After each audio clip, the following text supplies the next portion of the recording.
Édouard Philippe, le Premier ministre, est notre invité. Édouard Philippe, vous avez pu obtenir des précisions pendant cette pause. Tout à l'heure, monsieur Bourdin, vous m'avez posé 2 questions précises. Elles étaient parfaitement légitimes. Il se trouve que je n'ai pas toujours en tête tous les chiffres. Je l'assume Alors, bien les volontiers. pensions de retraite vont-elles augmenter? Mais quand je ne sais pas, je vérifie. Les pensions de retraite vont augmenter. Elles augmenteront le 1er octobre à hauteur de l'inflation. Donc, il n'y a pas de sujet là-dessus. Et la deuxième question que vous avez posée, qui était une question intéressante, qui était l'augmentation de la CSG sur un certain nombre de natures de revenus. Je vous avais dit que ni les indemnités journalières, ni les allocations chômage, ni les petites pensions n'étaient concernées. Il reste la question des indemnités qu'on touche en matière d'invalidité.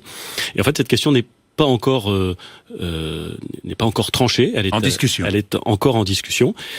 Donc on va prendre la décision rapidement. Elle n'est pas encore prise, mais vous comprenez, je pense, compte tenu de ce que je vous ai dit sur la nature des recettes qui n'étaient pas impactées par l'augmentation de la CSG, qu'il y a quand même une orientation qui se décide, mais je veux pouvoir la mesurer précisément avant de pouvoir l'annoncer. Alors j'ai encore en réserve 3 questions précises. Je suis sûr.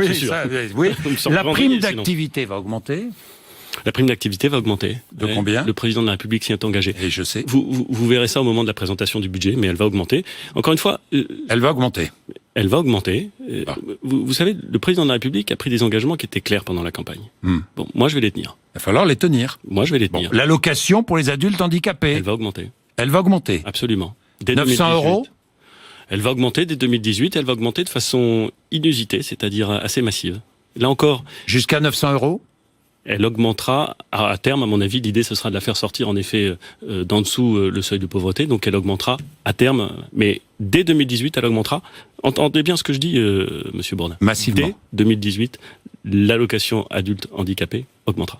Minimum vieillesse. Conformément aux engagements qui ont été pris. Et le minimum vieillesse. Et le minimum vieillesse augmentera également. Il augmentera aussi. Oui. En 2018. Ce sera contenu dans le budget. À partir de... allez, encore une fois, vous me laissez vérifier pour ne pas vous dire d'inexactitude. D'accord. Les universités. Tiens, vous savez ce que nous allons faire? Nous allons prendre un étudiant. Je crois que nous avons un étudiant qui nous a appelé à propos des APL. Il s'appelle Yanis, il est 20 ans, il est étudiant en Ille-et-Vilaine. Est-ce que vous êtes avec nous, Yanis? Oui, bonjour Jacques, bonjour Monsieur le Premier ministre. Bonjour. Bonjour. Allez-y. Alors moi j'ai une question par rapport aux APL. Parce que vous avez mis une réforme comme quoi les APL allaient baisser de 5 euros à partir du mois d'octobre. Moi j'avais une question de savoir si vous vous rendez compte des conséquences que ça peut amener par rapport à nous les étudiants de cette baisse-là, parce que quand on fait le calcul sur une année scolaire donc de 10 mois, ça nous fait 50 euros en moins d'APL, en sachant que des étudiants ils ont que cette aide-là dans l'année pour pouvoir faire leurs courses, pour pouvoir payer leur loyer, pour pouvoir payer leurs moyens de transport, etc. pour aller en cours. Est-ce que vous vous rendez compte quand même des conséquences que ça peut amener? Oui, d'abord bonjour monsieur. Je vois parfaitement ce que peut représenter une diminution et notamment une diminution au rabot d'une prestation sociale pour ceux qui en ont le plus besoin. Et je prends pas du tout ça à la légère. Et pour vous répondre, il faut que je prenne un petit peu de temps. Si monsieur Bourdin. Oui, mais allez-y, c'est important. Le sujet est trop important. Il a nourri l'actualité au mois de juillet. Je voudrais le traiter à travers la question spécifique des étudiants. Puisque Yanis, pardon, je connais pas votre nom de famille, donc Yanis, moi non plus. Monsieur Yanis, 20 ans, sur cette étudiant. Question. Ouais. D'abord la question des étudiants, plus exactement la question de l'éducation et de l'enseignement supérieur, elle est totalement centrale. On peut remettre les comptes en ordre, on peut assurer la sécurité des Français si on développe pas dans notre pays l'intelligence, le savoir, l'innovation. Il se passera rien de durable. Donc, je suis convaincu, au plus profond de moi-même, que un des enjeux essentiels de notre société, de notre temps, de notre nation, c'est d'améliorer son niveau d'éducation et d'enseignement supérieur.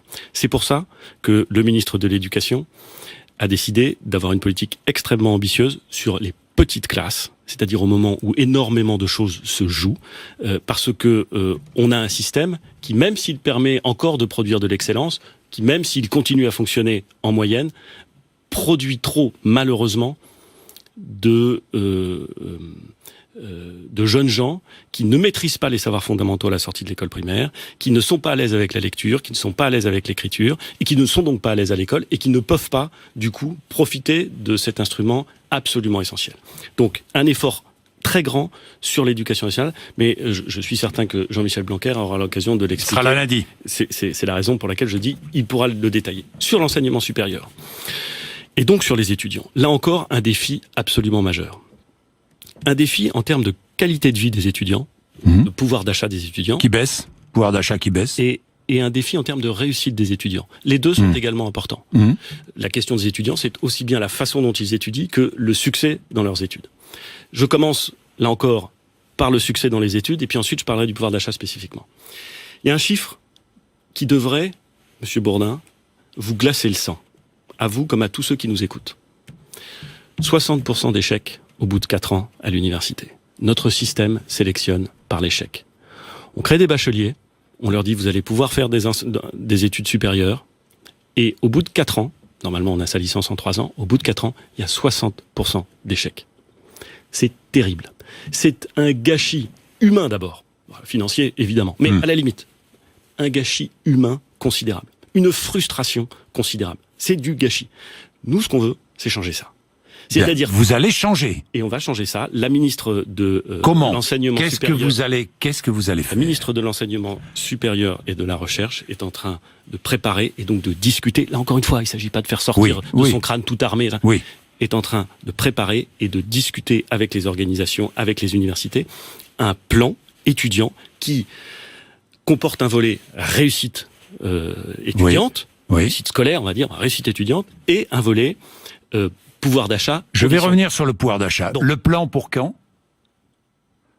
Je crois qu'elle rencontre, enfin c'est pas que je crois, c'est que je sais qu'elle rencontre dès le début de la semaine prochaine un certain nombre d'organisations. Donc à l'automne. Donc on va avancer sur ce plan très vite parce que c'est essentiel de pouvoir sortir. Grande ligne de ce plan. Meilleure orientation. Il faut passer de cette sélection par l'échec où on fait croire. C'est-à-dire sélection à l'entrée de l'université. Non. Meilleure orientation. C'est pas la même chose. C'est pas la même chose. C'est-à-dire qu'on va dire à l'étudiant, votre choix est bouché. C'est-à-dire vous choisissez Aujourd'hui, on a un système où en droit... Une filière bouchée. Aujourd'hui, on a un système en droit qui est formidable. Alors, sur le papier, c'est top. Vous avez votre bac, vous pouvez vous inscrire à peu près où vous voulez. Vous êtes certain d'avoir une place, c'est merveilleux. Bon, sauf que ça, c'est très beau. Ça, c'est fini, ça. Mais c'est pas que c'est fini. Ce sera fini. C'est que ça ne marche pas aujourd'hui. Ça ne marche pas, donc ce sera fini. Ça ne marche pas aujourd'hui. C'est 60% d'échecs et c'est l'extravagante histoire du tirage au sort pour régler... Ce qui veut dire que l'étudiant sera obligé de choisir avant. Ce qui veut dire qu'on va faire en sorte que les procédures de choix qui existent déjà soient beaucoup plus éclairées. Ça veut dire qu'on va expliquer à un étudiant que s'il veut choisir telle formation, il faut qu'il ait un certain nombre de compétences prérequises, des prérequis qui lui permettront... Et s'il les a pas, ça ne veut pas dire qu'il n'aura pas le droit de s'inscrire, mais ça veut dire qu'il devra prendre un certain nombre de cours complémentaires, un certain nombre de formations complémentaires pour être au moins dans des dispositions où il a une chance de pouvoir réussir.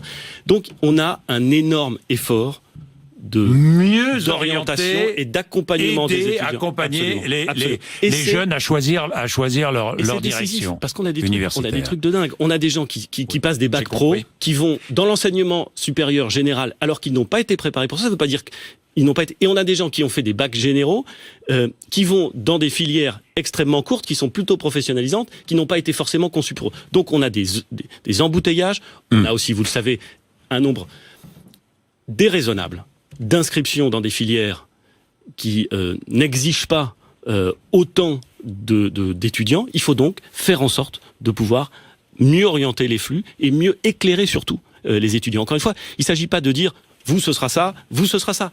Et ce sera à tel endroit. Il s'agit de les éclairer pour qu'ils puissent réussir. Le pouvoir d'achat des étudiants. Pouvoir d'achat des étudiants. Les APL, c'est une connerie sans nom. C'est vrai. J'ai déjà posé la question à Gérard Collomb, ministre de l'Intérieur, exactement dans les mêmes. Je vous suis, Monsieur Bourdin. Oui. C'est vrai ce qu'a dit Emmanuel Macron a dit cela? Je ne crois pas l'avoir entendu dire dans ces termes. Dans ces termes, enfin, il l'a pensé, quoi. Ce qui est vrai, c'est que si on avait pu faire autrement, on l'aurait fait. Ça, je vous le garantis. Vous avez mal fait les choses, alors. Non. Encore une fois, l'erreur de communication, c'était quoi? Pourquoi annoncer cette comme baisse ça générale des APL pour tout le monde, sans remise en cause des conditions d'attribution, elle est contenue dans le budget précédent, que moi j'exécute, mais que j'ai pas voté. Et c'est pas moi qui le dis, Monsieur Bourdin. C'est la lettre de cadrage adressée à la ministre du Logement. Donc c'était le gouvernement précédent le qui avait préparé cette baisse des APL. Il l'a pas mise en œuvre. Et nous, on est arrivé en mai. Et si on voulait pouvoir verser les APL, il fallait prendre cette mesure. C'est cité dans le rapport de la Cour des comptes, Monsieur Bourdin, qui dit il y a une mesure qui devait être prise, qui n'a pas été prise, Alors, on dit pas moins 5 euros, parce que d'ailleurs, si on l'avait fait en janvier, ça aurait pas été moins 5 euros. Nous, on le fait en octobre. Mais c'est pas intelligent. Évidemment que c'est pas intelligent. Oui. Et c'est une mesure de rabot. Hein. Mais bien sûr, mais je comprends parfaitement. C'est une mesure de rabot. Les mesures de rabot, c'est jamais des bonnes mesures. Parce que c'est jamais intelligent de faire du rabot. Voilà. Alors vous allez faire quoi ? Alors vous allez faire quoi maintenant pour l'avenir ? On va faire exactement avec la même philosophie que ce que j'ai essayé d'expliquer tout à l'heure dans la première partie de notre entretien sur les contrats aidés. C'est-à-dire, on a une politique du logement qui mobilise énormément d'argent public. C'est de l'ordre de 40 milliards. Il y a 20 ans, je crois que c'était de l'ordre de 20 milliards. Donc, année après année, on mobilise de plus en plus d'argent public pour cette question. Et objectivement, l'efficacité n'est pas au rendez-vous. Donc, soit on dit, ça veut dire qu'il faut mettre encore plus dans le panier percé, soit on se dit, il faut peut-être changer le panier. Il faut peut-être réfléchir autrement à comment est-ce qu'on envisage une politique du logement qui permet d'arriver au bon. Et je vais vous donner un exemple. Une grande partie de ceux qui bénéficient des APL sont logés dans des logements sociaux, avec des bailleurs sociaux, c'est-à-dire avec des organismes parfaitement légitimes, totalement indispensables, qui travaillent très activement avec les pouvoirs publics, que ce soit des collectivités locales ou l'État. Notre objectif, c'est en discutant avec eux, en imaginant des mécanismes qui permettent de refinancer leurs emprunts quand il y en a. Bref, c'est une discussion technique que nous pouvons avoir, mais de faire en sorte de baisser le loyer payé par celui qui est logé, et donc d'avoir un système dans lequel peut-être les APL diminuent, mais le loyer diminue en conséquence. Et vous savez que les APL chez les bailleurs sociaux, ils sont versés directement aux bailleurs sociaux. Autre réforme donc globale sur le logement. Encore une fois. Bientôt. Encore une fois. Notre objectif, c'est d'assumer des priorités en matière de défense et de sécurité, en matière de justice, en matière d'enseignement supérieur. On assume les priorités. Et quand il y a des politiques publiques qui n'ont pas les résultats qu'elles devraient avoir, on les remet en question, pas du tout en disant elles sont pas bonnes, et d'ailleurs c'est scandaleux d'en bénéficier, mais pas du tout. Mais en essayant de faire en sorte d'avoir une dépense publique efficace. Et notre pays en a besoin. Il en a besoin intellectuellement, politiquement, financièrement, et pourquoi ne pas exempter les étudiants de la baisse des APL ? Ça aurait pu... Parce que pour les étudiants, notre objectif... Alors, ça me permet de boucler un peu la... Mais justement, c'est pour ça que je vous pose la question. Et Yanis, qui nous écoute, il verra un élément de sa réponse. Toujours, Yanis. Il y a par exemple, je prends l'exemple, il y a 10% des étudiants qui sont logés par le Crous. Oui. On a pris dès cette année la décision de ne pas augmenter les loyers exigé par le Crous, de ne pas augmenter le prix de la restauration universitaire. Donc ça, c'est gelé en 2017-2018. Pas de sujet là-dessus. Ensuite, on veut, et je pense que ce sera un des éléments du plan, on veut regarder, probablement pour l'améliorer, le dispositif de garantie de caution. S'agissant des étudiants, il y a deux dispositifs aujourd'hui. Je ne vais pas rentrer dans le détail technique. Non, il y a le dispositif clé, le dispositif ZAL. On veut essayer de faire en sorte à la fois de les harmoniser et de faire en sorte qu'ils fonctionnent mieux. Il y a un sujet qui sera peut-être évoqué par la ministre. C'est la question de la santé des étudiants. Oui, mais oui. C'est souvent un sujet qu'on regarde un peu... les mutuelles sont chères, les mutuelles remboursent mal. Est-ce que vous allez affilier les étudiants au régime général ? Attendez, avant ça, avant de se poser des questions de mécanique, posons-nous des questions de santé. Oui. Les étudiants, ils sont jeunes, souvent. Oui. Alors donc, comme ils sont jeunes, souvent, ils sont plutôt en pleine forme. Oui. Ok, ouais. Quand on raisonne comme ça, on se rend compte derrière qu'il y a énormément d'affections qui sont pas bien traitées, de consultations qui ne sont pas honorées. Qu'allez-vous faire ? Donc, notre idée sera de réfléchir à un abaissement du coût de la rentrée 2018. Là, on va discuter le budget pour 2018. Oui. Je comprends ce que ça peut avoir de frustrant. Abaissement du coût de la rentrée universitaire en 2018. Du coût de la rentrée universitaire 2018, en réfléchissant sur les questions de logement, en réfléchissant sur les questions de santé, pour améliorer la prévention et la prise en compte des caractéristiques spécifiques de santé des étudiants, peut-être en s'appuyant sur les établissements d'enseignement supérieur. Et absolument. Tout ça, c'est des choses sur lesquelles la ministre est en train de réfléchir. Elle aura un certain nombre d'annonces à prononcer. Elle a des discussions à avoir, à la fois avec les organismes de santé et avec les organisations syndicales. Mais on est extrêmement déterminés. Je le dis parce que c'est essentiel. C'est essentiel pour notre pays à faire en sorte que d'abord la Ce sera réussite l'une des priorités du étudiante. budget Absolument. 2018. La réussite étudiante soit mieux garantie et les conditions de vie, on va dire, de l'étudiant mieux garanties. Bien, nous allons prendre dans un instant Xavier, qui est en duplex avec nous, qui est fonctionnaire dans les Alpes-Maritimes. Mais auparavant, je voudrais, pour détendre, parce que je sens que vous vous détendez, là je sens que vous êtes Ah, moi, je suis plus, pas tendu, encore moi. plus vous-même qu'au début de l'interview. Édouard Philippe, je vais vous proposer d'écouter ou de regarder un reportage qui a été réalisé par Romain Poiseau sur votre image. Vous allez voir. Alors, beaucoup de Français ne vous connaissent pas encore. Écoutez, regardez. Mais qui est donc ce grand homme barbu d'un mètre 94 ? Édouard Philippe est Premier ministre depuis 4 mois. Pour autant, les Français le reconnaissent-ils ? Ça me dit rien. Je pense dans la politique. Jacques Chirac ? Non, ce n'est pas Jacques Chirac, c'est Édouard Philippe. Édouard, d'accord. Eh bien, enchanté, monsieur Édouard. Il en sera de même. Certains reconnaissent le Premier ministre dès le premier coup d'œil, oui, mais comment s'appelle-t-il ? Philippot, c'est ça ? Je sais pas, je sais pas. C'est le Premier ministre. Bah oui. Est-ce que vous connaissez son nom ? Oui, Philippe. Et son prénom ? Vincent. Pas mince, on sait plus son prénom. Non mais avec votre tête de guignol, on sait plus. Chacun trouve son excuse. On a posé la question à Gaspard, 8 ans, et à ses parents. Édouard Philippe. Ah, c'est Édouard. Ah bien. Ouais, Édouard Philippe, Premier ministre. On n'a pas trop entendu parler de lui, il n'est pas dans des affaires, il n'est pas mouillé, il n'est pas... Voilà, il n'y a pas de casserole encore. Le Premier ministre, qui n'est pas encore connu des Français, Jean-Daniel Lévy, de l'Institut de sondage Harris Interactive, a son explication. Emmanuel Macron est extrêmement présent. Il ne permet pas vraiment au Premier ministre d'avoir un plein exercice de sa mission, en tout cas dans son rapport avec les Français. Autre raison, selon lui, Édouard Philippe n'a pas encore une histoire politique forte qu'il a clairement identifiée aux yeux des Français. Alors, commentaire. J'ai pas beaucoup de commentaires, je trouve que c'est un reportage intéressant. Amusant, mais en je vais même vous dire, temps instructif. Ouais, instructif, mais au fond, je pense qu'il dit assez bien ce que je suis.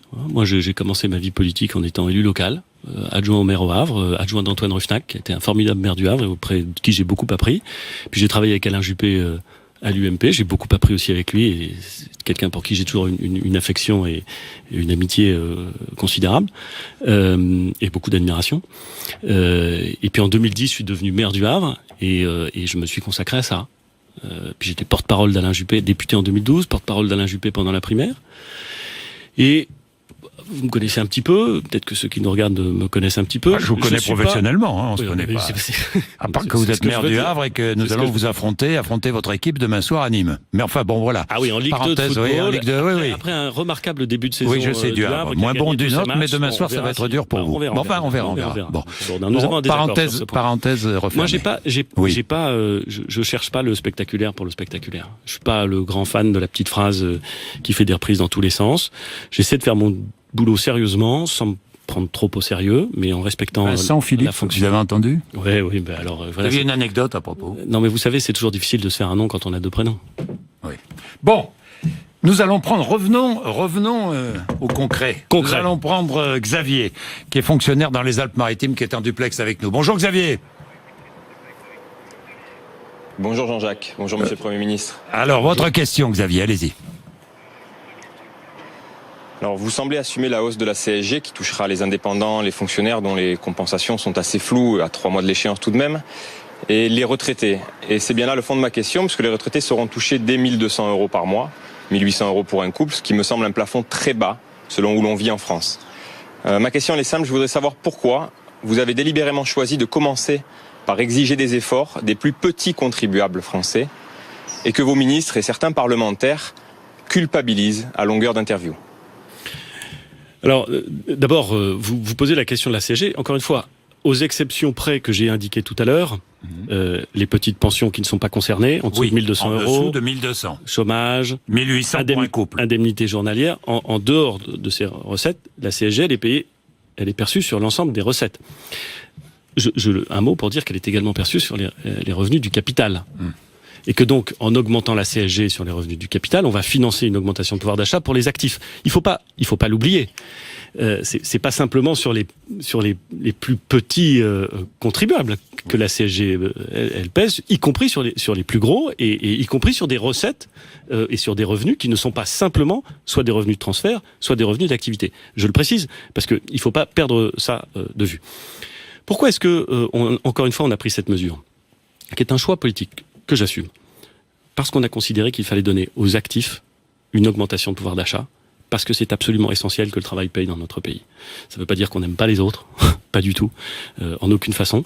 Encore une fois, un certain nombre de retraités, puisque c'est la question posée par monsieur, vont bénéficier au fur et à mesure de sa mise en place de la diminution de la taxe d'habitation, et ça aura un impact non négligeable, c'est évident. Mais notre objectif, c'est de redonner un sens et de redonner du pouvoir d'achat aux actifs de ce pays. Et je pense qu'il y a là quelque chose d'essentiel. Le fait que le travail paye, c'est absolument indispensable. Oui. C'est aussi absolument indispensable pour remobiliser l'ensemble de la société, pour bien comprendre que notre richesse nationale, globale, notre façon de vivre, ce à quoi nous sommes attachés, nos efforts de solidarité, notre capacité à assumer une solidarité nationale sera d'autant plus forte qu'il y aura plus de gens qui travaillent et que le travail paiera. Donc on est vraiment dans cette logique qui est un choix politique, qui, comme tous les choix politiques, vont appeler des critiques. Oui. Mais c'est normal. Notamment des Français de la France dite moyenne. J'observe que au-delà de la moyenne, 3 000 euros par mois de retraite, c'est important. C'est au-delà de la moyenne. Mais quand vous touchez 3 000 euros de retraite avec la hausse de la CSG, ça fait 600 euros par an en moins. Pendant la campagne électorale. 50 euros par mois. Pendant la campagne électorale, il y avait des gens qui pensaient que la bonne solution, c'était d'augmenter la TVA, 2 points, qui touche indifféremment tous les revenus. Bon, nous on n'a pas choisi ça. Oui. Ça se serait vu aussi, croyez-moi. Oui. Ça n'aurait été appliqué que sur la consommation. Les recettes du capital, elles n'auraient pas été concernées par la hausse. Oui, donc je considère qu'on utilise... préservé dans votre politique. Ensuite, il y a un certain nombre de dispositions qui vont faire effectivement qu'il y ait un capital circulant plus fort dans l'économie. Encore plus riches. Non, qu'il y ait un capital circulant plus fort dans l'économie. Non, attendez là-dessus. À travers l'ISF, par exemple, la réforme qui va favoriser les gros patrimoines, les actionnaires. On va en 2018 supprimer l'impôt de solidarité sur la fortune tel qu'il existe aujourd'hui. Oui. On va sortir de l'assiette de cet ancien impôt tout ce qui est relatif au capital productif, on va dire. Et on va conserver un impôt applicable sur le patrimoine immobilier à partir d'un seuil qui est le seuil actuel.